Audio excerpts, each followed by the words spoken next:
В августе Сербию захлестнула волна протестов. Со столкновениями митингующих с полицией, поджогами административных зданий и использованием слезоточивого газа. Счет задержанных, как и раненых с обеих сторон, идет на десятки. По словам президента Александра Вучича, только в первую ночь с 13 на 14 августа пострадали более 60 гражданских и 16 полицейских. При этом протесты в Сербии начались больше 9 месяцев назад, и вот недавно перешли в горячую фазу. Тема вообще не наша, и к нам отношение имеет очень косвенное. Но мы решили сделать обзор происходящих в Сербии событий в качестве такой международной панорамы. У нас нет там корреспондента и нет по Сербии эксперта, поэтому если вы глубоко разбираетесь в теме, наверное, вы даже знаете ситуацию лучше нашего. Это такой обзор для незнакомых. Сегодня мы попробуем разобраться, почему граждане посчитали, что Сербия идет к авторитаризму, как этому мешает или не мешает парламентская система управления страной, и куда Сербию выводит активный мирный протест молодых граждан. Перед тем, как начнем, напомню. В описании мы собираем способы по обходу блокировок, чтобы WhatsApp звонил, а YouTube грузился. Способы мы регулярно обновляем, а спонсирует это дело MaxSwap. Они выпускают виртуальные карты, которыми вы можете платить за границей или онлайн, как обычной картой иностранного банка.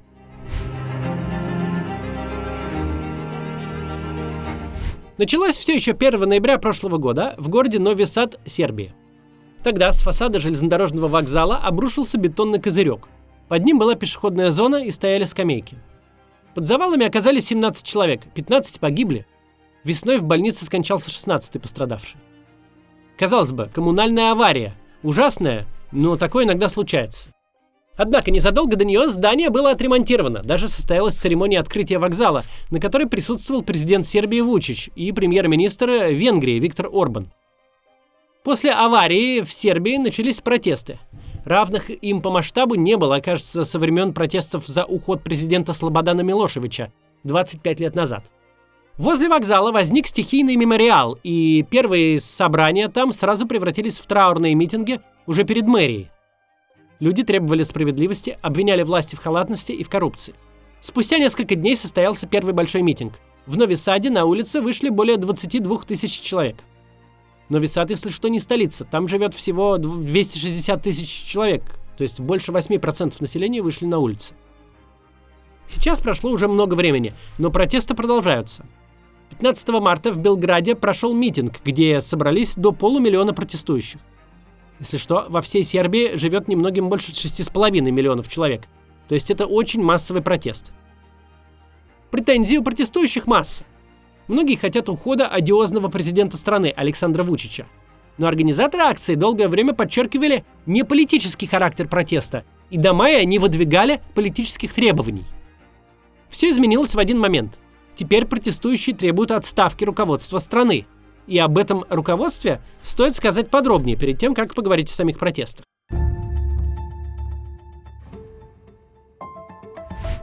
Политическая карьера президента Сербии Вучича стартовала аж в начале 90-х годов, когда он вступил в сербскую радикальную партию. Она предлагала присоединить к Сербии и Черногории районы Хорватии и Боснии, в которых проживают сербы. Ну и еще как-то решить проблему с мусульманами, живущими в Косово, тогда еще регионе Сербии. Примерно такой же проект был и у партии Милошевича, но тот не мог говорить такое публично. Для этого и нужна была радикальная партия. Проект этот попытались реализовать, что, собственно, привело к череде югославских войн. Вы наверняка слышали про признанную геноцидом резню в Сребренице, натовские бомбежки сербских городов, отделение Косово. Все это последствия того плана. И Вучич не был просто номинальным радикалом. Спустя несколько дней после резни в Сребренице он предупредил мировое сообщество. Если вы будете бомбить нас, убьете хоть одного серба, мы убьем 100 мусульман. Прям так и сказал.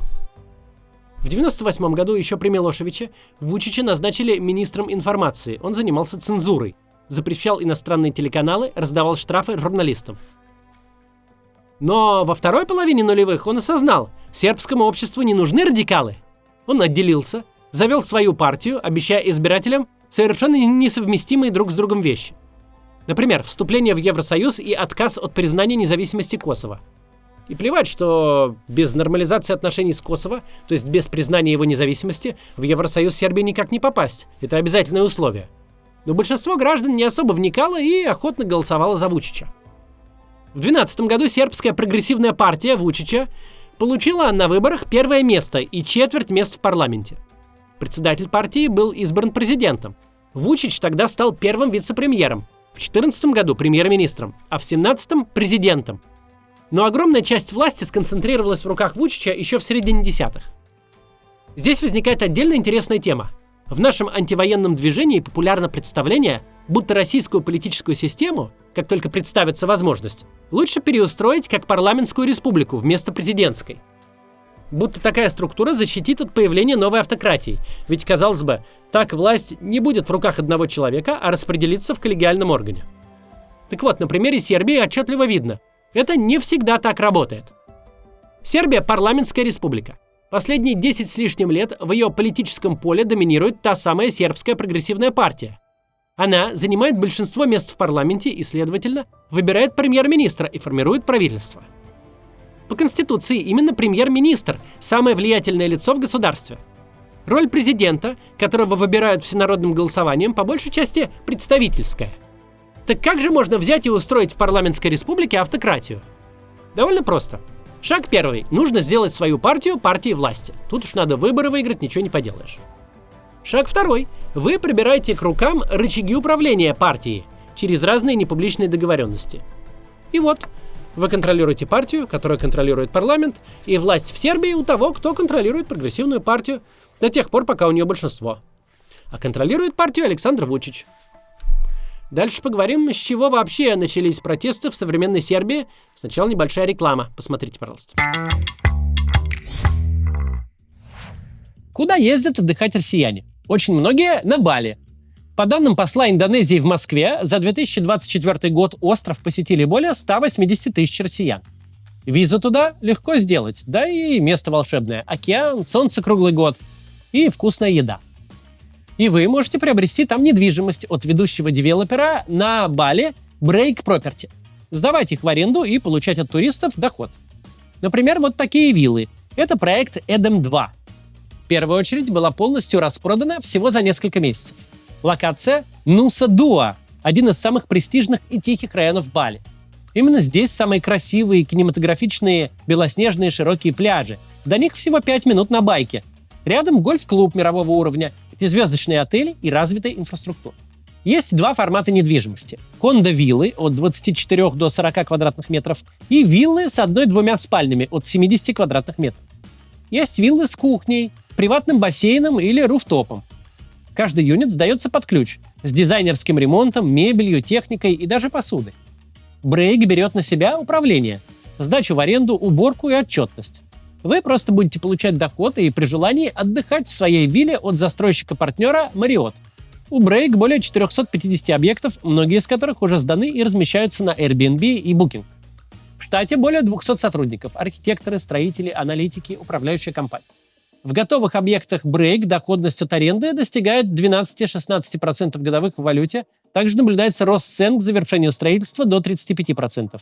Цены стартуют от $90 тысяч за кондо-виллу и от 170 тысяч за виллу. Первый взнос от 25%, а еще доступна рассрочка без процентов на срок до 2,5 лет. Сделку можно оформить удаленно, без визита на остров. А по промокоду CATS вы получите 6 месяцев бесплатного управления, что позволит сэкономить до 18% комиссии.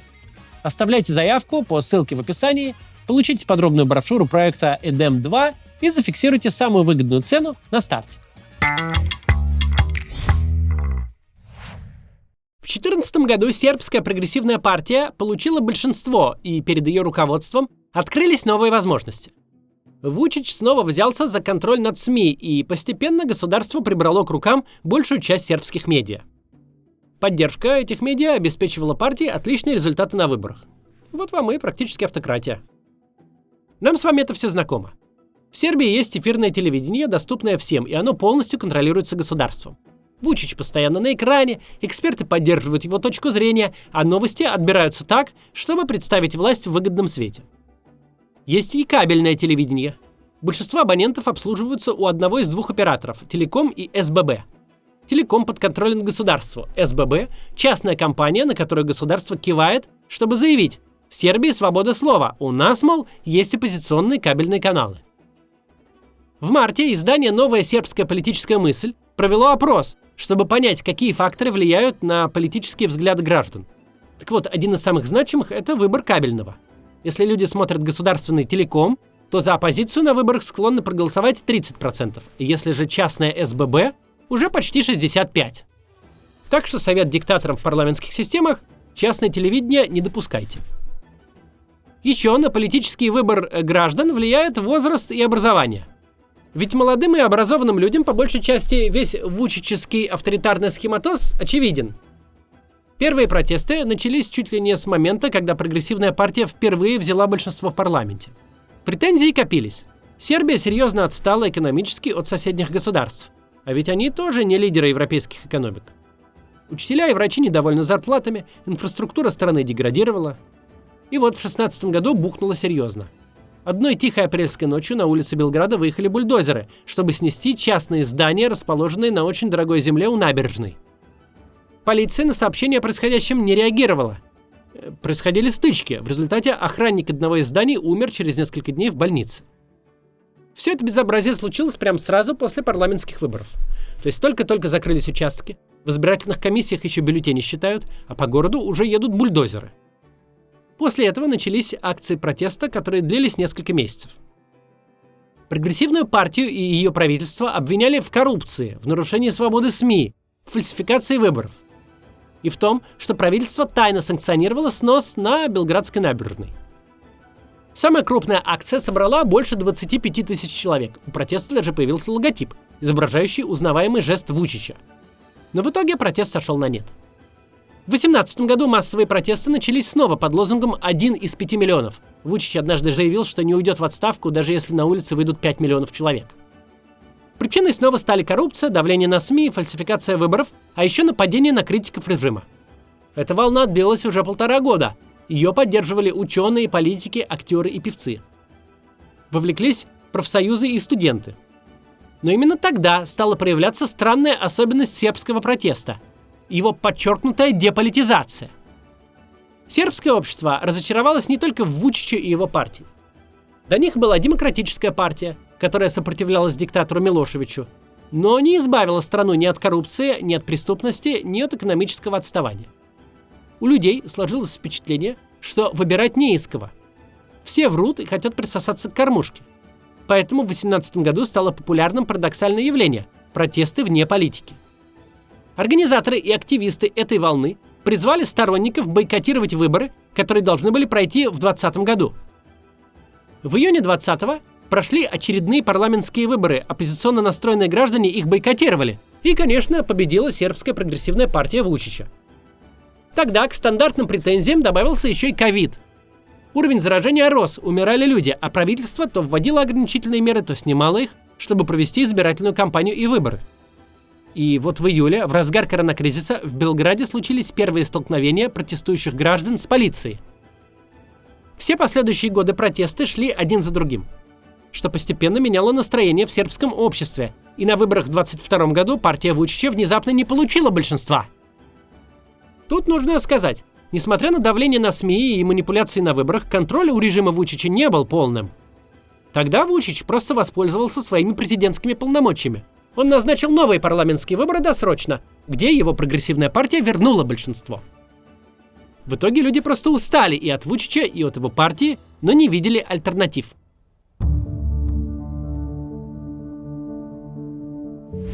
Такова предыстория нынешней волны протеста, которая началась после обрушения Козырька в Нови-Саде. После первых траурных акций тысячи жителей Нови-Сада вышли на улицы и потребовали ответственности для виновных. У протеста появился визуальный маркер. Активисты облили здание мэрии красной краской и оставили на стенах отпечатки рук. Возник лозунг «Ваши руки в крови». Начались стычки с полицией. Акция с красной краской повторилась в Белграде, где облили здание правительства и офис партии Вучича. К митингам присоединились студенты, что в итоге определило лицо протеста. 22 ноября учащиеся Белградского университета провели 15-минутную акцию памяти жертв Новисадской трагедии. Вышли на ближайший бульвар возле кампуса и заблокировали движение.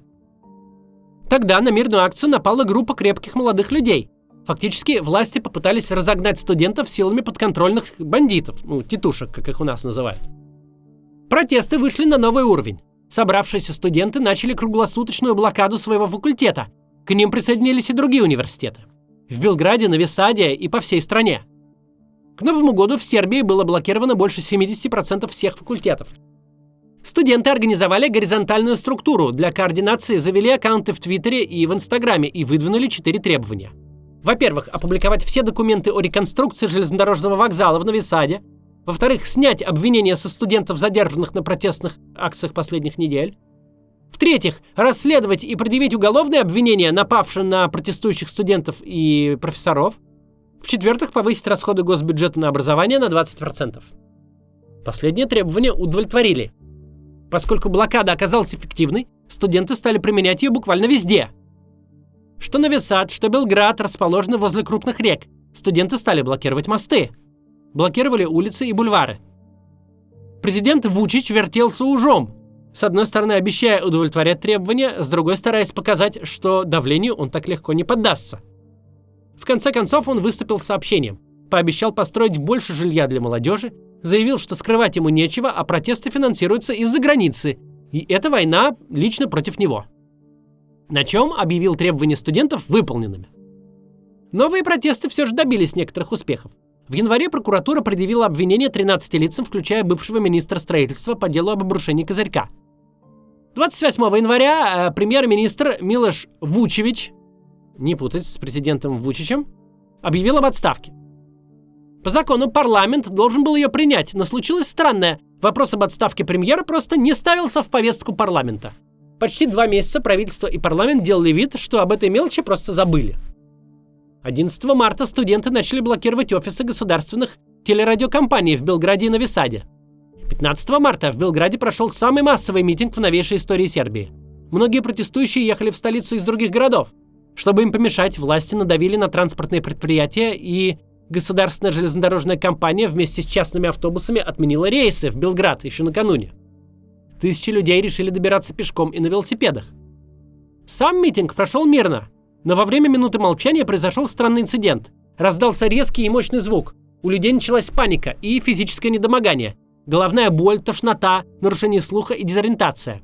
Началась давка, которая привела к травмам. Организаторы митинга обвинили правительство в использовании звукового оружия, на что правительство ответило: «В Сербии такого нет».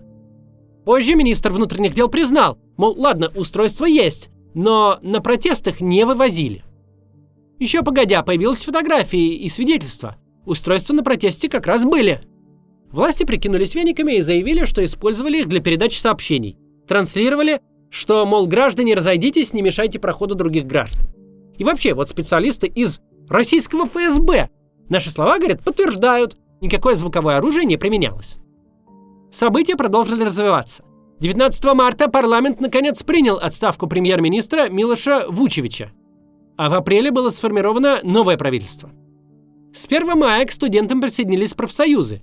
Начали проходить забастовки. 5 мая, например, бастовали все суды Сербии.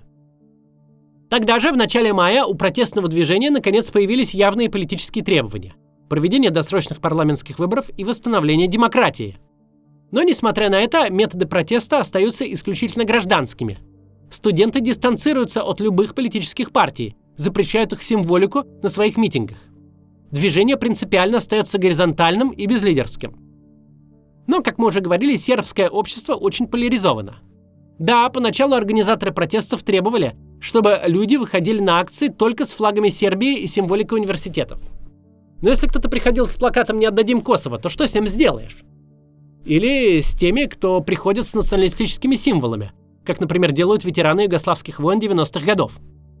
2 месяца назад, во время национального религиозного праздника Видовдан, студенты провели масштабную акцию в Белграде. Пришло более 140 тысяч человек. Инициативу там перехватили консерваторы вместе с националистами. Люди эти продвигают свою повестку с оправданием кровопролития в Сребренице и прочей людоедской риторикой. В итоге остальные граждане стали критиковать студенческое движение за правый крен. Однако за протестным движением пристально следят социологи. Они говорят, У молодежи за прошедший год взгляды на важные для страны вопросы сильно поменялись. Молодые люди больше не хотят сильной руки, считают демократию лучшей формой правления, консервативная повестка у них не популярна. Прямо сейчас ситуация обостряется. Полиция и провластные активисты применяют дубинки и слезоточивый газ, избивают и арестовывают демонстрантов. 2 недели назад возмущенные студенты разнесли в Нови-Саде офис правящей партии. Возмущение в обществе сильно. Граждане Сербии в целом протест поддерживают. Власти не удается остановить протесты даже насилием. Акции продолжают разгонять со все большей жестокостью. Избиения протестующих теперь случаются почти каждый день. Со стороны кажется, что сейчас самое время студентам начать сотрудничать с политическими партиями для достижения выдвинутой ими политической цели. Но со стороны размышлять всегда легко. Остается только пожелать протестующим не утратить единство. Будем дальше следить за происходящим. Если что-то сильно там будет меняться, сделаем об этом еще один ролик. До завтра!